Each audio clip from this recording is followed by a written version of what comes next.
Hello everyone, I am John A.G. Welcome back to my channel OG John A.G. Extra. We are interrupting the usual flow of market commentary this weekend because the data we are seeing crossing the institutional terminals simply cannot wait until Monday morning. As of this very hour in 2026, global uncertainty metrics have violently surged to levels that demand our immediate undivided attention. Look at the screens. Look at the underlying bond yields. And look at the quiet panic echoing through the prime brokerage desks from London to Tokyo to New York. What we are witnessing across the tape is not a mere market correction, nor is it a temporary algorithmic fluctuation in global equities designed to shake out weak hands. We are watching the real-time fracturing of the post-war global financial architecture. The era of easy money, undisputed fiat dominance, and seamless cooperative globalization has decisively and permanently ended. A massive tectonic market shift has begun, and the fault lines are running straight through the very foundation of our global money systems. If you think the financial crises of 2008 or the sudden liquidity shocks of 2020 were the main events, you have been severely misled by mainstream financial media. Those were merely the preliminary tremors. This weekend, the earthquake has arrived, and the structural integrity of the entire monetary system is being tested in ways that will redefine wealth, power, and economic sovereignty for generations to come. For over a decade and a half, the world operated on a fragile, intoxicating illusion that is now shattered into a million irreparable pieces. We masked deep systemic vulnerabilities with highly experimental monetary policies, suppressing interest rates to zero, and in many sovereign cases below zero, while flooding the banking system with endless unbacked liquidity. Central banks convinced themselves and subsequently the markets that they had conquered the natural business cycle, that they had discovered the holy grail of perpetual economic expansion, without the painful corrections that have characterized capitalism since its inception. They acted under the hubris that they could endlessly print prosperity without triggering a catastrophic reaction from the real economy. By doing so, they engineered a global financial ecosystem utterly addicted to leverage, where risk was systematically mispriced, and capital was misallocated on a staggering historical scale that historians will study for centuries as a textbook example of institutional delusion and monetary hubris. Zombie corporations which produced nothing of real value were kept alive on a continuous drip feed of cheap corporate credit. These walking dead entities should have been liquidated years ago, allowing capital to flow toward productive enterprises. Instead, they consumed resources, distorted market signals, and created a false facade of economic health. Governments expanded their balance sheets to historical extremes, funding massive peacetime deficits that previously would have only been tolerated during a global world war or existential national crisis. Now the mathematical limit of that grand experiment has been breached. The bill has finally come due, and the market is mercilessly demanding payment in real unadulterated value. The great unwinding is not a future possibility discussed in white papers or academic symposiums. It is unfolding right now, tick by tick, across every major asset class as the artificial liquidity that held the system together evaporates like morning dew under the scorching sun of economic reality. The monetary authorities thought they could suspend the laws of economic gravity indefinitely. They believed that with sophisticated models, vast computing power, and coordinated global intervention, they could eliminate the boom-bust cycle that has characterized human economic activity since the first marketplace opened in ancient Mesopotamia. This supreme arrogance, this intellectual hubris, has now collided with the immutable laws of mathematics, human nature, and economic reality. The collision is spectacular, devastating, and absolutely unavoidable. We are staring down a mathematical impossibility that the financial establishment refuses to address with the brutal honesty it requires. Global public debt has accelerated past the point of no return, breaching critical thresholds that economists once considered theoretical boundaries that would never be crossed in practice. We are in a structural environment where interest payments alone are beginning to suffocate sovereign economic growth, consuming ever larger portions of national budgets that should be allocated to infrastructure, education, healthcare, and productive investment. When a nation's tax receipts are entirely consumed by mandatory entitlements and the sheer escalating cost of servicing its existing debt, that nation enters a sovereign doom loop from which there is no conventional escape. This is not hyperbole or alarmist rhetoric designed to generate clicks. This is the cold, hard mathematical reality facing multiple developed economies simultaneously, creating a synchronized global crisis unlike anything we have witnessed in the modern financial era. We are watching central banks being forced into a highly dangerous corner known as fiscal dominance, where the independence of monetary policy becomes a convenient fiction and the central bank transforms into a mere financing arm of the Treasury Department. They are trapped in a paradigm of their own making, a prison constructed from decades of poor decisions, political pressure, and short-term thinking that prioritized immediate stability over long-term sustainability. If they raise interest rates to fight the structural inflation now embedded in the supply chains, they bankrupt their own governments and trigger a catastrophic deflationary collapse of the highly leveraged banking sector. The unrealized losses sitting on bank balance sheets would crystallize instantly, turning manageable paper losses into actual capital destruction that would require massive bailouts or systemic collapse. If they lower rates and monetize the debt, they destroy the purchasing power of the currency and ignite hyperinflationary fires that will consume the middle class, wiping out savings, pensions, and the social contract that has maintained political stability in developed democracies. The choice has already been quietly made behind closed doors in emergency meetings that will never appear in official minutes. We are rapidly entering a prolonged, brutal regime of financial repression, a policy framework that sounds benign, but represents nothing less than the systematic theft of wealth, from savers and fixed-income earners to bail out over-indebted governments and zombie financial institutions. Governments will be forced to tolerate sticky, elevated inflation running much higher than their archaic and arbitrary 2% targets simply to inflate away their massive, unpayable debt burdens. Inflation is no longer a temporary bug in the system that will be resolved once supply chains normalize or labor markets cool.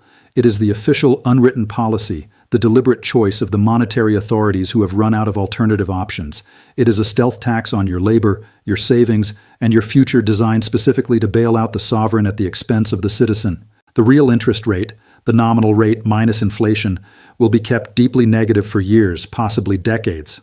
This means that any money sitting in traditional savings vehicles will lose purchasing power year after year, guaranteeing the destruction of middle-class wealth accumulated over generations. The social implications of this policy choice are staggering and will reshape political landscapes in ways that are only beginning to emerge.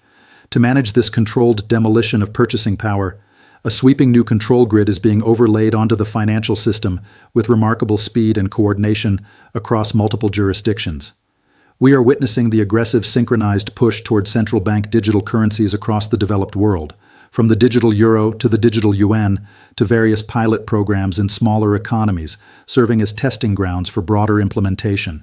Let us be entirely clear on this platform, speaking truth that you will not hear from institutional sources with conflicts of interest.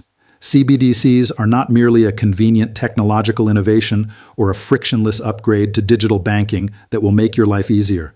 They are a profound mechanism to ring-fence capital, restrict mobility, and surgically manage the domestic fallout of a sovereign debt crisis. They provide the ultimate tool for macroeconomic repression, allowing central authorities to implement negative interest rates directly on retail deposits, bypassing the current limitations of the cash system. They can program expiry dates on money to force consumption rather than saving, dictate exactly what, where, and when you can transact, and create a comprehensive surveillance system that tracks every economic decision you make. Want to buy something the government has decided is undesirable? Transaction denied. Want to move your money to protect it from currency devaluation? Capital controls implemented instantly through code rather than through the cumbersome legal process. Want to save rather than spend during a recession? Your digital currency balance automatically decreases through programmed negative rates that cannot be avoided by withdrawing physical cash. As the fiat system depreciates, the digital gates are being locked to prevent the capital flight that naturally occurs when citizens realize their money is melting in their hands. This is the ultimate closed-loop system, where exit is impossible and compliance is enforced through the very infrastructure of money itself. The data we are analyzing this weekend suggests the timeline for the rollout and strict enforcement of these digital ledgers has been drastically accelerated beyond the original multi-year implementation schedules that were previously communicated to the public. The banking system is quietly preparing for a paradigm where financial anonymity is entirely abolished, and financial compliance becomes inextricably linked to your fundamental ability to participate in the modern economy. Can't get a digital wallet because your social credit score is too low or because you've been flagged for wrongthink. You effectively cannot participate in economic life. The implications for human freedom and autonomy are profound and terrifying. Simultaneously, a profound, irreversible geopolitical rewiring of global capital is underway that represents the most significant shift in the international monetary order since the Bretton Woods Conference of 1944. The geoeconomic confrontation that macro risk analysts warned about for years is now our daily unavoidable reality, playing out in currency markets, commodity exchanges, and bilateral trade agreements that are systematically dismantling the dollar-based system. The multilateral cooperative system established at Bretton Woods is in full chaotic retreat, replaced by competing blocs, rival payment systems, and a multipolar world where power is measured not in soft influence but in hard resources and industrial capacity. We are seeing major emerging blocs led by a newly expanded and highly organized BRICS coalition aggressively rolling out alternative digital payment rails that bypass the traditional Western-controlled financial infrastructure. They watched the weaponization of the dollar and the SWIFT network earlier in the decade, the freezing of central bank reserves, the exclusion of entire nations from the global financial system, the use of sanctions as a primary tool of foreign policy, and they learned the ultimate strategic lesson. If your national reserves are held in another nation's fiat currency, they are not your reserves. They are simply unsecured liabilities subject to confiscation at the discretion of a foreign power, based on its own political calculations. Consequently, the global reserve system, which underwrote Western economic dominance for over half a century and allowed the United States to run massive trade deficits without consequence, is being systematically dismantled brick by brick. Nations are bypassing traditional choke points in favor of bilateral commodity trades settled in local currencies. China buys oil from Saudi Arabia in yuan. India buys coal from Russia in rupees. Brazil trades agricultural products with China without a single dollar changing hands. More importantly, they are anchoring these new trade networks with the ultimate neutral asset that has served as money for over 5,000 years of human civilization, physical gold. The massive historic accumulation of gold by Eastern central banks over the past decade is not a relic of the past or a barbaric tradition, as Western economists dismissively claimed. It is the foundation of the future monetary order, the bedrock upon which the new system will be built. They are preparing for a post-dollar world, creating a decentralized financial architecture that is highly resilient to Western sanctions and immune to the monetary policy errors of foreign central banks. When the next crisis hits, they want to be holding real assets, not paper promises from an over-indebted empire in decline. Trust, which is the ultimate underlying currency of any functioning financial system, is rapidly evaporating from the global stage. Without trust, fiat money is merely paper, and digital currency is just meaningless code on a screen backed by nothing but the coercive power of the state. The market is violently repricing the difference between the paper illusions of the past and the hard, tangible resources required to survive the future.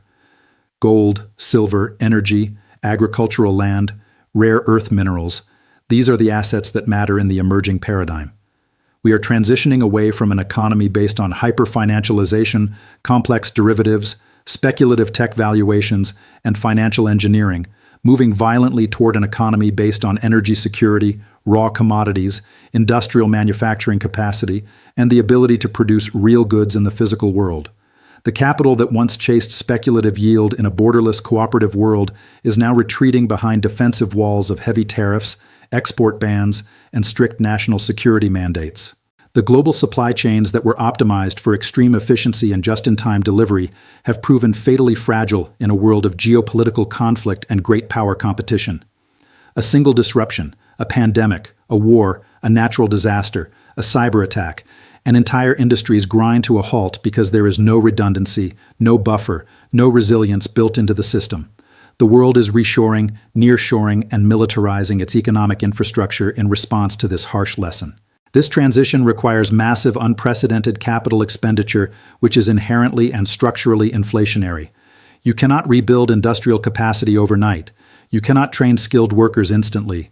You cannot construct factories, power plants, and transportation networks without massive investment over many years. Every step of this process drives prices higher, wages higher, and inflation higher in a self-reinforcing cycle that central banks are powerless to stop without causing a depression.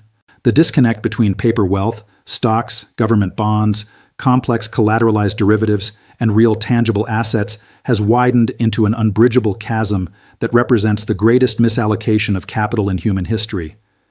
What is happening this weekend is the sudden, violent realization by institutional capital that they are holding the wrong type of assets for the volatile era we are entering. The scramble to reposition is creating volatility that will destroy fortunes and create new ones with breathtaking speed. Beneath the surface of the visible stock market, which captures headlines and retail attention, the hidden leverage is beginning to crack in ways that are far more dangerous than any equity market correction. We must look at the shadow banking sector and the quadrillion-dollar derivatives market, which acts as the invisible plumbing of global finance, the infrastructure that allows money to flow around the world instantaneously, but which is also the source of systemic risk that regulators barely understand and certainly cannot control. As we speak, emergency meetings are being convened in the major financial capitals: Basel, London, New York, Frankfurt. You will not read about the severity of this in the mainstream press until the narrative has been properly sanitized and retail investors have been prevented from acting on the information, but the interbank lending channels and the dark pools of liquidity are flashing red across every monitoring system. Counterparty risk is suddenly the only metric that matters to the prime brokers, who provide the leverage that keeps the entire system functioning. Banks are looking at the sovereign bonds on their balance sheets, the collapsing commercial real estate loans in their portfolios, and the highly leveraged private credit markets, and they are refusing to lend to one another. They know exactly what the underlying collateral is actually worth in a stressed scenario, and they know the mathematical reality of the defaults coming down the pipeline over the next 12 to 18 months. When liquidity dries up in these shadow channels, the contagion moves with terrifying algorithmic speed. It starts with a failure to settle a trade, a missed margin call in an opaque family office, or an over-leveraged sovereign wealth fund, and it cascades through the derivatives market, triggering automated, indiscriminate sell-offs across all global exchanges. This is how modern financial crises unfold, not gradually, but suddenly, as Hemingway described bankruptcy. Slowly at first, then all at once. The shift we are warning you about today is the transition from a slow-burning structural decay that we've been tracking for years to an acute, fast-moving liquidity crisis that could unfold over days or weeks rather than months or quarters. The central banks will, of course, step in. They always do because they have no other choice if they want to prevent a complete collapse of the financial system. But their only remaining tool is massive, unrestrained liquidity injections, printing money on a scale that will make previous quantitative easing programs look modest in comparison. They will be forced to print trillions of new currency units to backstop the failing collateral and prevent a cascading series of defaults that would bring down the entire banking system. And in doing so, they will officially sacrifice the currency to save the bond market.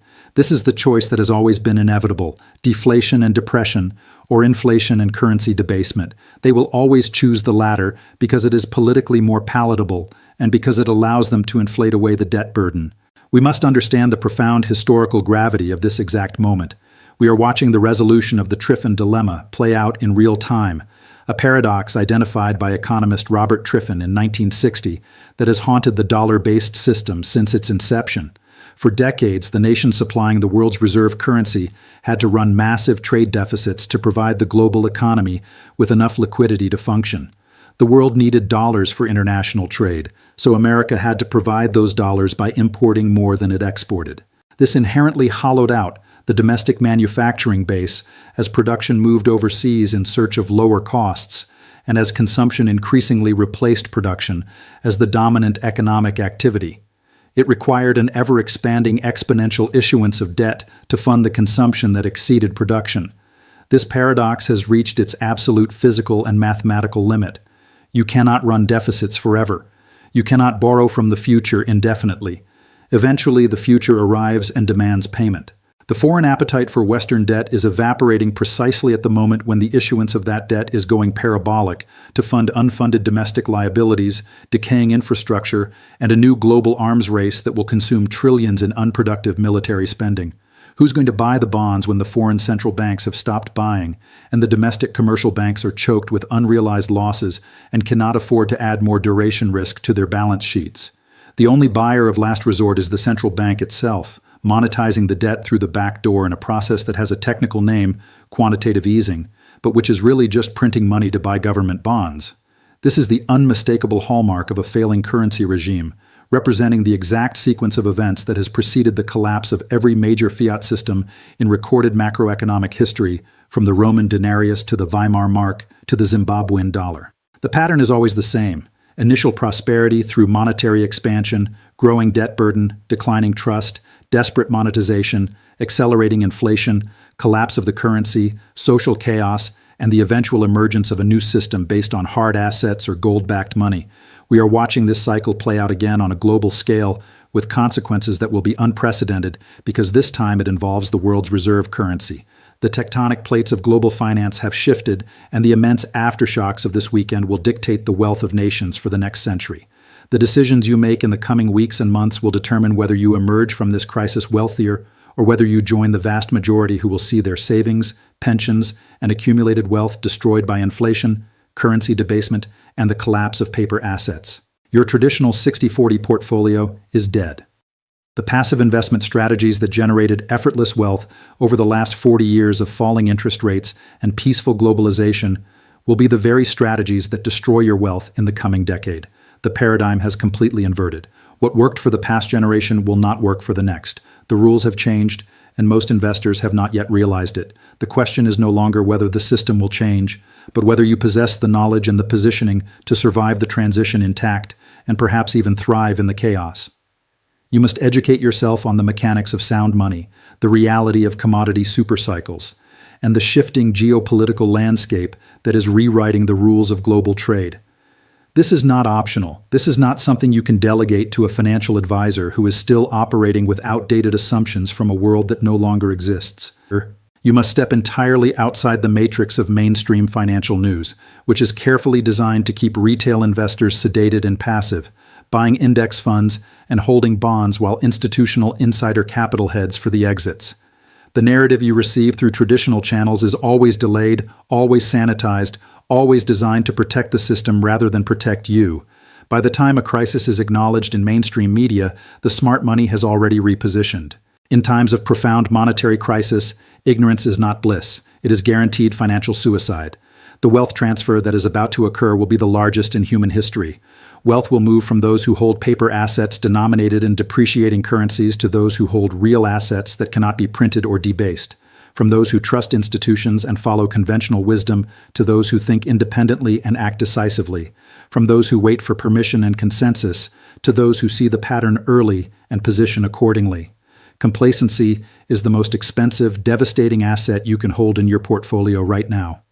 Every day you delay rebalancing your wealth away from paper and into tangible assets is a day you are giving away your purchasing power to inflation and currency debasement.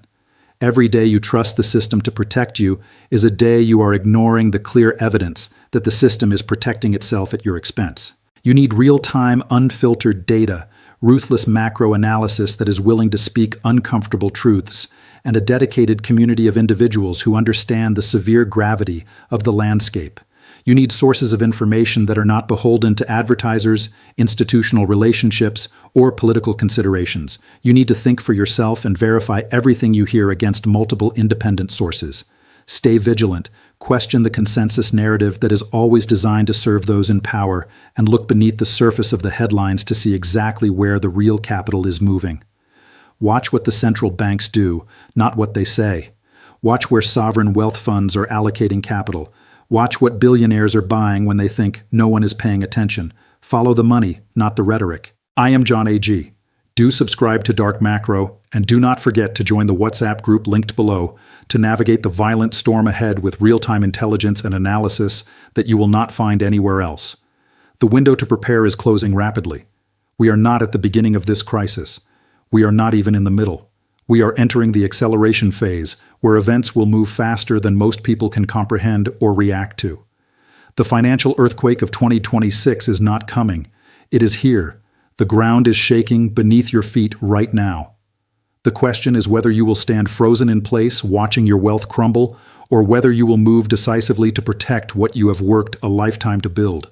History is unforgiving to those who ignore its warnings. Good night and prepare for what comes next.